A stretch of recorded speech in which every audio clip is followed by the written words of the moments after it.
But two, I really think it's about at some point you have to do something.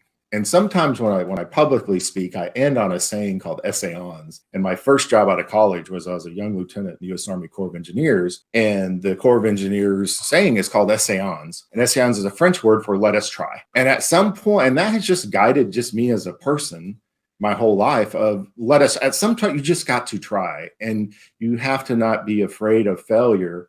But I would even, argue when you're doing innovation and EVs for electric, there's a lot of innovation. I think it's almost hard to define what failure is. Maybe the pilot doesn't go to scale, but now you've learned what works and what doesn't and gotten customer feedback. So version 2.0 then can hit it out of the park. So I'd also say I would be very open to defining failure when you're running an innovation program. And I also think utilities as a culture, every culture, every organization has strengths and weaknesses. Traditional utility strengths are traditional engineering, safety, reliability. What it's not is innovation, R&D, new business models, marketing. That is not the core utility. Now, there's some who, there's exceptions to every rule. So at some point, you have to kind of embrace some new thoughts and thinking, and also remove some of the ropes that you might have tied to you because we've always done it this way. And a lot of utilities like to plan and forecast based on historically what has happened in the past versus looking at the major factors and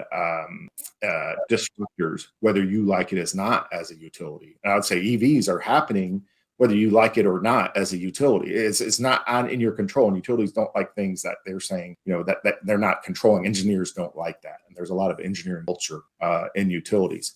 So at some point, try essayons it, let us try, and do not be afraid of failure. And also I would say I would redescribe what success and failure looks like when you're trying to innovate. Yeah.